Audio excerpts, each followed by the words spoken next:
추석 연휴 마지막 날입니다. 오늘도 여러분들과 함께 아주 유익한 이야기 같이 나눠보도록 하겠습니다. 오늘도 뼈있는 나무말 대잔치에서 한 챕터 제가 이렇게 픽을 했는데 아주 재밌습니다. 사실 이렇게 움찔하기도 하고 재밌기도 하고 그 다음에 많은 사람들이 알면은 그 다음에 많은 사람들이 동시에 깨달으면은 모두가 행복해지는 이야기. 어떤 이야기냐?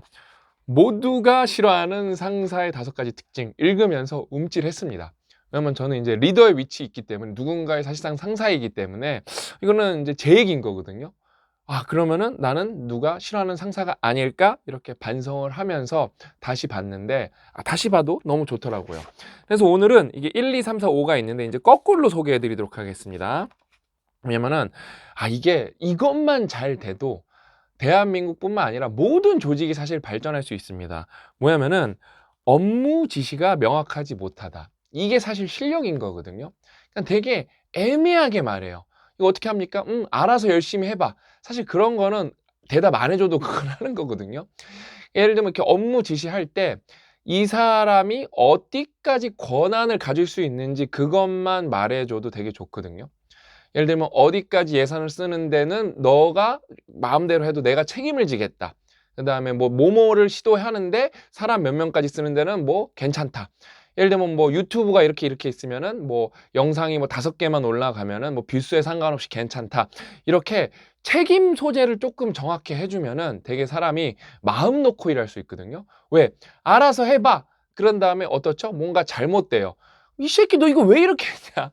그러면은 저는 그런 얘기 들으면 그럼 미리 알려주든가 저는 이렇게 대답을 역으로 하고 싶어요. 그러니까 정말로 업무 지시가 이렇게 불분명할 때가 너무 많다.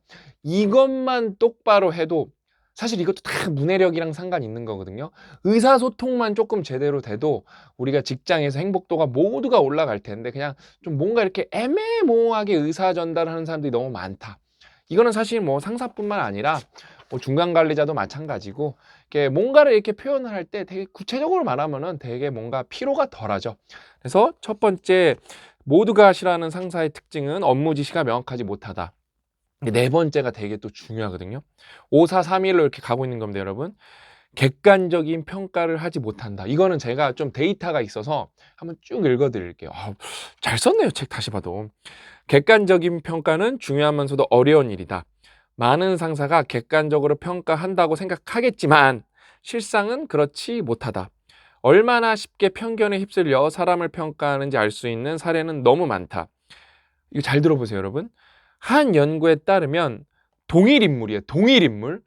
동일 인물의 사진을 가지고 키를 195cm와 165cm로 수정한 후 실험 참가자들에게 사진 속 인물의 리더십을 평가하게 한 거예요. 이거는 뭐 상사뿐만 아니라 일반인들한테 실험을 한 거죠.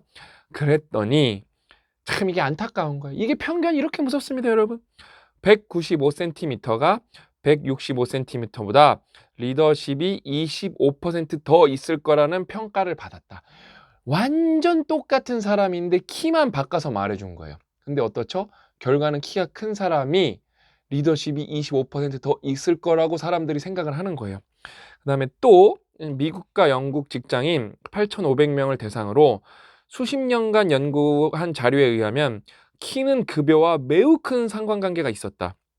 목소리 또한 리더십 평가에 크게 영향을 미쳤고 면접이 이루어지는 시간 또한 정확한 평가를 교란시켰다. 절대적으로 객관적이기는 힘들겠지만 의식적인 노력을 기울이는 모습을 보여주기만 해도 직장에서 신뢰도는 올라갈 것이다. 신뢰가 올라가면 그룹에서 소모적인 불협화음은 눈에 띄게 줄어들 것이다. 열심히 일한 것을 인정받지 못하는 상황만큼 괴로운 경우도 없다. 그러니 치맥을 함께 자주 한 것이 인사고과에 영향을 주는 식의 정신나간 평가는 하지 말자. 저는 이 부분에서 우리 상상스퀘어 대표님인 고영성 대표님이 진짜 대단한 게 요번에 이제 저한테 이제 뭐 얘기를 많이 이것저것 해주시거든요. 요번에 이제 직원 면담을 하는데 작년 직원 면담이랑 올해 직원 면담이랑 완전히 수준이 바뀌었대요. 왜냐면은 이제 동료 평가까지 완전히 입체적으로 다 받고 그다음에 자기가 이제 목표 설정했던 거 이런 것까지 쫙 고 작가님이 이제 다 공부를 하신 다음에 이렇게 직원들이랑 상담을 하니까 그냥 말하는 정도가 다르대요. 대화의 깊이가 다르다고 합니다. 이렇게 아직 저희가 이제 규모가 작으니까 이게 언제까지 이렇게 될지는 솔직히 모릅니다. 이제 팀장을 잘 세워야겠죠. 그래서 프랙타를 잘 확장을 시켜야 되는데 아무튼 저희가 중소기업이지만 고영성 대표님이 정말로 평가를 어떻게 하면은 정말로 객관적으로 할까 이거를 매일같이 저한테 말해요. 맨날 자기가 고민 중이고 책 보고 관련 책은 진짜 싹 다 보고 있다고. 그래서 저희가 좀 회사에 자신 있는 거예요. 왜? 직원들, 보편적 직원들의 불평, 불만 중 대표적인 불평, 불만 중에 하나가 뭐냐면은 뭐 우리 회사뿐만 아니라 뭐 다른 저희 회사는 좀 덜한 편이겠죠. 다른 회사는 이제 어떤 게 있냐면은 평가가 공평하지 못하다. 이게 정말로 항상 탑3 안에 들거든요. 그래서 이런 거를 알고 이 애로사항을 알고 리더들이 상사들이 해결하려고 하면은 똑같은 일을 했더라도 평가를 조금이라도 더 객관적으로 받을 수 있다면은 그 조직의 행복도는 올라가고 그러면서 거의 퍼포먼스도 올라갈 겁니다. 그래서 이제 네 번째, 객관적인 평가를 하지 못하는 상사는 다 싫어한다. 이제 세 번째는 과거에 집착한다. 이게 뭐 진짜 최악이죠. 야, 나 때는 뭐 11시까지 하는 거는 일상 다반서였고, 야, 눈치보다, 야, 퇴근을 마음대로 하는 게 어딨냐. 이따위 말을 지금 꺼낸다는 것 자체가 저는 아직도 좀 미친 것 같거든요. 그 다음에 예전을 특히 언급하면 안 되는 대표적인 이유 중에 하나가 기술이 너무 발전했습니다. 예를 들면 예전에는 뭔가를 막 이렇게 수기로 하고 이런 게 능력 그 자체였다면은 이제는 자동화가 됐고 자동화도 반복되는 거는 인공지능이 하고 막 예를 들면은 요즘에는 막 이제 예전에 이렇게 스캐너 하는 게 누군가 일이었다고 생각을 해보면은 요즘에는 막 스캐너 기계들도 좋은 것도 많고 그 다음에 핸드폰으로도 잘 되고 그렇기 때문에 예전에 내가 고생했던 게 지금 아무런 의미랑 상관없는 부분들이 너무 많거든요. 근데 그거를 굳이 내 정말로 쌍팔년도의 역사를 말하면서 그때는 말이야 일단은 뭐 11시까지 한 다음에 소주 한 잔 부장님이랑 먹고 들어가 일이 끝난 거라고 이딴 얘기하면은 뭐 요즘에는 많이 이런 건 없어졌겠지만 답이 없고 그 다음에 이제 그냥 그 호봉에만 취해갖고 왜냐면은 과거 말하는 거예요. 뭐 자기가 뭐 몇 호봉 때는 뭐 어쩌고저쩌고 하시는데 다 의미 없습니다. 그런 게 하나도 인생에 도움이 안 되기 때문에 오히려 이제 그런 얘기하면 좋죠. 자기가 어떤 역경이 있었는데 그거를 구체적으로 어떻게 해결했는지 되게 객관적으로 그 비슷한 상황에 처해 있는 어떤 부하 직원들에게 이거를 아니면 동료 직원들에게 아니면 이게 팀원들에게 그거를 되게 힘이 되는 얘기를 해주면 좋은데 그거를 꼭 자기를 자랑하고 싶어 갖고 아니면은 자기 때는 빡셌는데 요즘에는 안 빡세다 뭐 이딴 얘기 나오면은 답이 없죠. 그래서 다 떠나는 거예요. 다 떠나는 겁니다. 제가 최근에 어떤 뭐 인터뷰를 하나 봤는데 되게 이제 뭐 그러니까 제조 쪽 중소기업 사장님인데 주 52시간이 정말 잘못됐다는 거예요. 그래서 더 일하고 싶어 하는 사람들이 많은데 그것 때문에 못 한다. 과연 그분은 얼마나 그런 조사를 해보셨을까? 생각보다 그런 사람 많지 않거든요. 대부분의 사람은 어떻게 하고 싶냐면은 적게 일하고 많이 받고 싶어 하는 게 모든 사람의 마음입니다. 그래서 그런 분들도 있을 거예요. 왜? 그냥 수당을 많이 받아서 뭔가 이렇게 더 일해서 그냥 소득 자체의 절대값을 올리고 싶은 분도 분명히 계실 거예요. 그런데 지금 대한민국, 그러니까 뭔가를 우리가 결정을 할 때 100%를 만족시킬 수가 없잖아요, 여러분. 지금의 대한민국은 뭔가 좀 인간답게 정서적 풍요를 찾는 시기이지 뭔가를 이악 물고 더 하나 해서 이악 말고 더 하나 해서 뭐라 그럴까? 이악 물고 더 하나 해서 뭔가 이렇게 돈을 더 벌겠다? 그런 거가 주류 맥락은 아닙니다. 그 사장님이 만약에 진짜로 직원을 그런 생각으로 아끼셔서 52시간이 없어진다고 생각을 하시면은 겸업금지를 안 막으면 됩니다. 왜? 돈 벌 방법은 많거든요. 근데 또 그래 놓고 그런 회사 가보면 겸업금지 있을 확률이 또 높습니다. 왜? 또 배달 일을 할 수도 있는 거고 왜?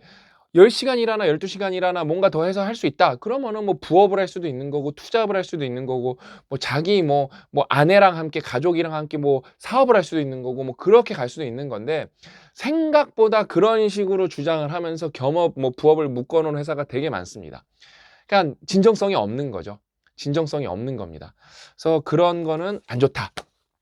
그런 거는 정말 안 좋다라고 말씀드리면서 그 다음에 이제 두 번째는 뭐냐면은 학습 능력이 없다요. 이게 진짜 최악이거든요. 저는 아직도 삼성 디스플레이 다닐 때 기억나는 게 뭐냐면은 그 수석이나 진급을 못한 나이 많은 책임분들이 야 누구누구 선임 일로 와봐, 누구누구야 일로 와봐, 그런 다음에 이거 엑셀 어떻게 하냐? 그거를 나는 진짜 그거 들을 때마다 막 욕을 하고 싶었어요. 막 부르는 소리도 들려. 따지고 보면 얘네가 인건비가 되게 비싼 애들이거든요. 얘네가 인건비가 되게 비싸서 그런 거 하려고 뽑힌 애들이 아닌데 뭐 한 번, 두 번은 물어볼 수 있는데 매일같이 물어봐요. 그거는 본인이 엑셀 강연을 듣든 엑셀을 찾던 하면 그 다음에 한 번 가르쳐주면 똑바로 알아들어야 되는데 이거 되게 공감하시는 분들 많을 거예요. 그 다음에 이제 뭐 그런 거는 이제 부업무고 주업무는 아니고 주업무에서 저희가 이제 아날로그 구동에서 디지털 구동으로 이렇게 넘어가는 시기가 있었는데 그걸 혼자 못 알아들어요. 진짜 깝깝합니다. 그러면서 저는 솔직히 그 못 알아들을 때 막 저한테 다시 막 수석급이 물어볼 때 이 사람이 나보다 연봉을 왜 더 많이 받아야 되지? 항상 저는 그런 의문이 있었어요. 잘못된 것 같은데 이거? 뭐 나보다 잘하는 게 거의 없어요.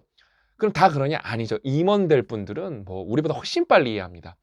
그냥 이제 저희 파트장님이 수석이었는데 정말로 넘사벽이 지금 부사장님 됐어요 결국에는요.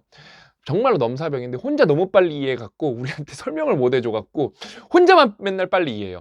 그런 사람도 있는 반면에 그런 사람들이 이제 정말로 이제 임원 상무 되고 이제 전문 없어졌으니까 삼성에서 부사장 되고 그러는 건데 정말로 학습 능력이 떨어져서 뭔지도 모르고 그냥 선임이랑 사원 쫓아다니는 이렇게 진급 못한 책임이랑 수석들이 있습니다.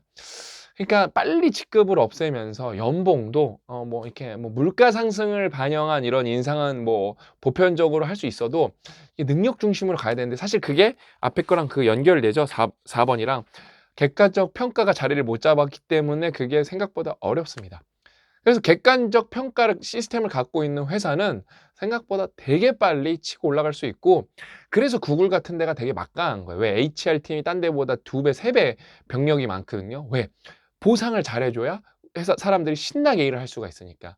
그러니까 구글에서 옛날에 발견했던 것 중에 하나가 잘 되는 것만 평가를 했는데 구글에서 되게 중요한 것 중에 하나가 뭐였냐면은 위기가 터지면 회사가 까먹는 돈이 너무 많은데 그걸 잘 막은 것도 대단한 성과인데 그거를 보상을 안 해줬던 거예요. 그거를 찾아서 보상을 해주니까 만족도도 올라가고 회사도 더 잘 되고 이런 거 이제 찾는 게 실력이죠. 그래서 학습 능력이 없으면 답이 없다. 이제 마지막 되게 우리나라 아직도 이게 많은데 무조건 열심히가 정답인 줄 안다. 뭐 열심히 하는 거 좋죠. 근데 마냥 열심히 하는 거는 또 정답은 아니거든요. 이것 때문에 재택근무가 자리 잡을 수 있음에도 불구하고 재택근무가 자리 못 잡는 회사가 되게 많습니다. 재택근무는 자리를 더 많이 잡으면 잡을수록 이건 나라 측면에서 좋습니다. 왜? 결국에는 뭔가 대중교통, 부동산 이런 게 다 직장하고 연동이 돼 있는 건데 어떤 좋은 직장이 되게 뭐 너는 아무 데서나 근무해도 상관없다 그러면은 그 부동산과의 연관성, 뭐 교통과 이런 게 다 깨져버리거든요. 그러면서 사람들이 생활 패턴이 똑같기 때문에 막 특정 몰리는 시간들이 있거든요. 이런 게 재택근무가 자리를 잡으면 국가적으로 너무 좋은 건데 무조건 열심히가 답인 줄 아는 이게 사장님들이 너무 많기 때문에 앉아 있는 거 봐야 되는 거예요. 예를 들면은 뭐 8시간 뭔가 일을 해야 되는데 사실 혼자 집중해서 하면 막 5시간 만에 끝낼 수 있어요. 그럼 회사에서 그 3시간 놀게 해줍니까? 눈치 보이잖아요. 회사에서 그냥 일 다 했는데 계속 뭐 안절무절 해야 돼요. 뭐 사실 그걸 또 업무에 대한 공부하는 걸 인정해주면 그거 하겠는데 그런 거 안 해주는 데도 되게 많고 되게 쓸모없이 눈치 봐야 되거든요. 그 다음에 비효율적인 사람들이랑 이게 싱크로나이즈 돼갖고 뭔가를 나가려면 이 사람 담배 필 때, 이 사람 뭐 쉴 때 그거 맞춰가려면 엄청 그것도 피곤한 일이거든요. 그렇기 때문에 이게 결과론적으로 생각을 하면은 되게 뭔가 무조건 열심히 하는 게 그냥 마냥 앉아있는 게 답이 아닌 걸 아는데 이 뭐라 그럴까 이 신뢰가 떨어지고 직업 그다음에 또 그것도 있어요. 이거는 상사뿐만 아니라 직원분들이 보편적으로 우리나라 직업 윤리 의식이 선진국에 비해서 정말로 많이 떨어집니다. 그렇기 때문에 생산성도 떨어지는 거거든요. 그런 게 있기 때문에 이게 보편적으로 우리나라에 좀 이렇게 퍼져 있는 나쁜 문화 때문에 그런 건데 근데 그거를 깰 거는 리더가 먼저 깨는 거지 그거는 이제 뭐 이렇게 회사 직원들이 그걸 깰 방법은 없습니다. 항상 결정을 리더가 하는 거기 때문에 어느 부분 좀 뭐 불협화음도 있고 아직도 불합리한 부분이 있겠지만 그걸 악용하는 사람도 있겠지만 재택근무 할 수 있는 데는 재택근무하고 하이브리드 할 수 있는 데는 하이브리드 하고 그러면서 되게 결과 중심적으로 생각하면서 만족도를 올려줘야 되거든요. 만족도를 올려줘야 되거든요. 그렇게 해야 되는데 그게 쉽지가 않으니까 다 그냥 엉덩이 붙이고 앉아있는 거를 뭐 아직도 열심히 한 걸로 치는 데가 아직도 많을 거예요. 그래서 오늘 이렇게 추석 연휴 마지막 날 여러분들과 함께 모두가 싫어하는 상사의 5가지 특징 하는데 저는 그런 사람이 아닌가를 이렇게 되돌아봤고 그 다음에 여기서 이제 깨알같이 또 마지막에 조금 고급 버전으로 가보면은 여러분이 상사가 아니더라도 언젠가 상사가 될 거잖아요. 될 수도 있고 빠른 시일 안에 될 수도 있고, 그럼 여러분은 이거를 이 위치에 갔을 때 이거를 해당되는 사람이가 아닌가를, 해당되는 사람인지 아닌지를 스스로 지금 미리 파악을 해보시면은 그게 뭔가를 인생에서 선제적으로 하면서 여러분들이 뭔가에 끌려가지 않는 겁니다. 제가 대한민국 뭐라 그랬죠? 리더십 가뭄이라 그랬잖아요. 리더십 기우제를 지어 이렇게 지내야 될 정도로 대한민국 리더십이 문제가 심각한데, 이런 식으로 우리가 리더십에 대해서 같이 함께 얘기하면서 다 같이 발전하는 거죠. 저는 이 영상을 보시는 이 스터디형 구독자 여러분들은 다 리더가 될 확률이 조금 상대적으로 다 높은 분들이라고 생각하기 때문에 앞으로도 관련해서 계속 이야기를 함께 나누면서 함께 꾸준하게 발전하도록 하겠습니다. 아셨죠? 오늘 이야기는 여기까지고 다음 시간에 또 알찬 내용 찾아뵙도록 하겠습니다. 또 만나요.